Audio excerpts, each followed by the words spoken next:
ओम शांति। ग्लानि को गायन समझकर रहम दिल बनो।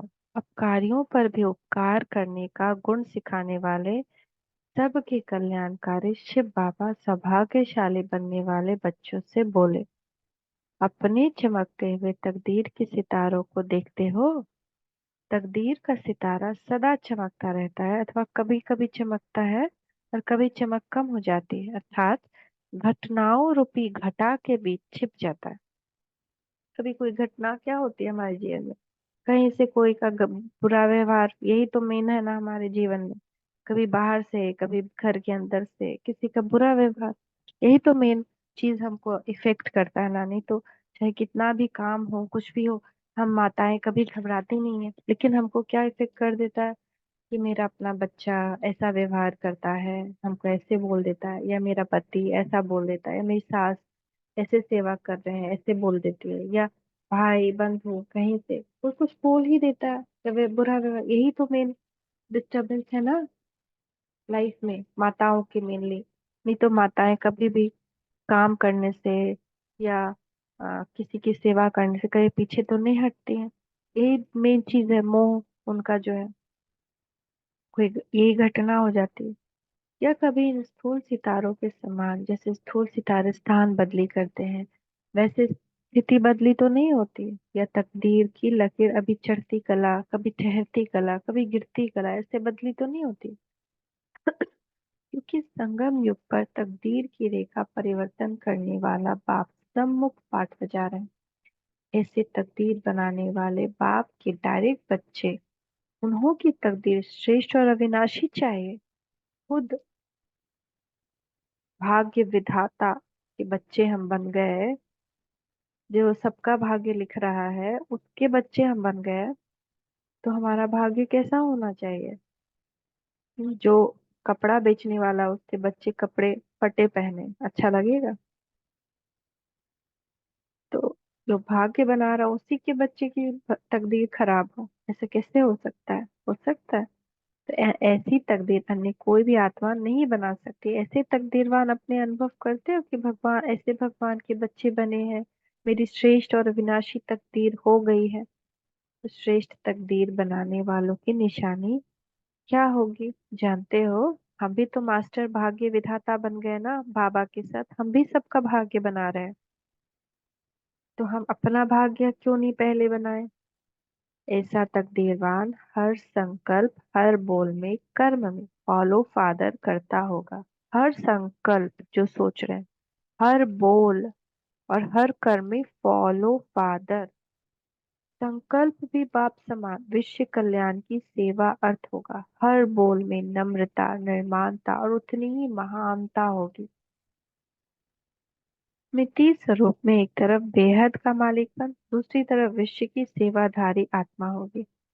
एक तरफ अधिकारीपन का नशा, दूसरी तरफ सर्व के प्रति सत्कारी।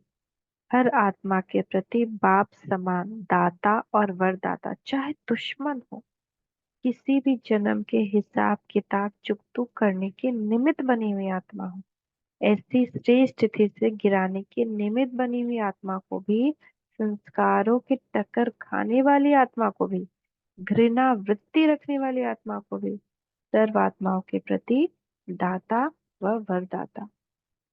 ठुकराने वाली आत्मा भी कल्याणकारी आत्मा अनुभव हो। ग्लानि के बोल व निंदा के बोल भी महिमा व गायन योग्य अनुभव हो, तथा ग्लानि गायन अनुभव हो। जैसे द्वापर से आप सब ने बाप की ग्लानि की, लेकिन बाप ने ग्लानि को गायन समझकर स्वीकार किया और ग्लानि के रिटर्न में भक्ति का फल ज्ञान दिया, न कि घृणा और ही रहमदिल बने। बाबा की हमने क्या की? पत्थर भित्तर ठोक दिया उनको, क्या क्या कितना गंदा उनको बोल दिया, मतलब एकदम कामी भी बोल दिया, क्रोधी भी बोल दिया। कैसा दिखाया शिव शंकर को? आंखें खोली, भस्म सब कुछ कर दिया, इतने इतना। हम और क्या क्या नहीं दिखा दिया। तो बाबा ने उसके बदले क्या किया? इतनी गाली, इतनी ग्लानि दी। हम्म, काम विकार में भी डाल दिया, लिंग का भी नाम और अर्थ कुछ और ही बता दिया। तो इतनी ग्लानि करने के बाद, इतनी घृणा, इतना करने के बाद बाबा ने उस ग्लानि का फल क्या दिया हमको? वो भक्ति क्या थी? उसको तो हम बहुत महान बनाते हैं, बताते हैं ना, लेकिन वो भक्ति एक्चुअली में ग्लानि है बाबा की। तो वो बाबा की ग्लानि का फल उन्होंने हमें ज्ञान दे दिया, न कि घृणा की, पर और ही रहम दिल बन गए। ऐसे फॉलो फादर, इसे फॉलो फादर करने वाले ही श्रेष्ठ तकदीरवान बनते हैं। जैसे बाप से विमुख बनी आत्माएं आत्मा को अपना बनाकर अपने से उच्च प्रालब्ध प्राप्त करते हैं, ऐसे श्रेष्ठ तकदीरवान बच्चे बाप समान हर आत्मा को अपने से भी आगे बढ़ाने की शुभ भावना रखते हुए विश्व कल्याणकारी बनेंगे। इसको कहा जाता है निरंतर योगीपन के लक्षण। ऐसी ऊंची मंजिल को प्राप्त करने वाले जो बोल और भाव को परिवर्तन कर दे, अर्थात निंदा को भी स्तुति में परिवर्तन कर दे, ग्लानि को गायन में परिवर्तन कर दे, ठुकराने को सत्कार में परिवर्तित कर दे, अपमान को स्वाभिमान में परिवर्तित कर दे, व अपकार को उपकार में परिवर्तित कर दे, व माया के विघ्नों को पाप की लगन में मगन होने के साधन समझकर परिवर्तित कर दे, ऐसे बाप समान सदा विजयी अष्ट रतन बनते हैं और भक्तों के इष्ट बनते हैं। ऐसी स्थिति को पहुंचे हो या सिर्फ स्नेही आत्माओं के प्रति सहयोगी आत्माएं बने हो, होपलेस केस में, वरना उम्मीदवारों को उम्मीदों का सितारा बनाना कमाल इस बात में है। ऐसी कमाल दिखाने वाले बने हो या सिर्फ बाप की कमाल देखकर हर्षित होने वाले बने हो। जबकि फॉलो फादर है तो कमाल करने वाला बनना है ना कि देखकर हर्षित होने वाला बनना। समझा? इसको कहा जाता है फॉलो फादर। जैसे समय वैसे अपना कदम को बढ़ाना चाहिए। जब अंतिम समय समझते हो तो अपनी स्थिति भी अंतिम संपूर्ण स्टेज वाली समझते हो। समय अंतिम और पुरुषार्थ की रफ्तार व स्थिति मध्यम होगी तो रिजल्ट क्या होगी? स्वर्ग के सुखों की प्रालब्ध मध्यम पुरुषार्थ वाले सत्युग के मध्य में प्राप्त करेंगे। ऐसा लक्ष्य तो नहीं है ना? लक्ष्य फर्स्ट जन्म में आने का है ना, तो लक्षण भी फर्स्ट क्लास चाहिए। समय प्रमाण और लक्ष्य प्रमाण पुरुषार्थ को चेक करो। अच्छा, ऐसे बाप के समान सर्व के सत्कारी, बाप के वर्षे के अधिकारी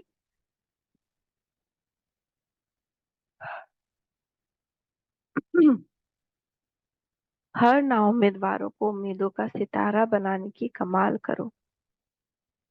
86 संकल्प और कदम में फॉलो फादर करने वाले श्रेष्ठ तकदीर बनाने वाले तकदीर के सितारे, निरंतर बाप की याद और सेवा में तत्पर रहने वाले सदा विजयी बच्चों को बाप दादा का याद प्यार और नमस्ते।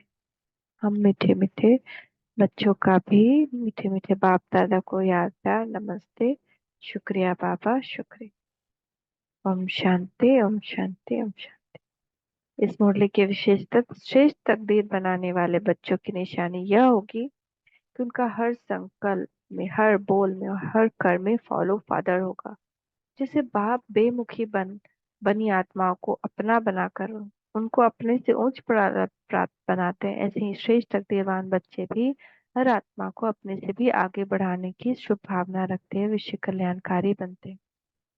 माया के विघ्नों को बाप की लगन में मगन होने का साधन समझकर परिवर्तित कर दे। ऐसे विजयी वत्स ही अष्ट रतन बनते हैं। तो हमको अष्ट रतन बनना है। ओम शांति, ओम शांति, ओम शांति।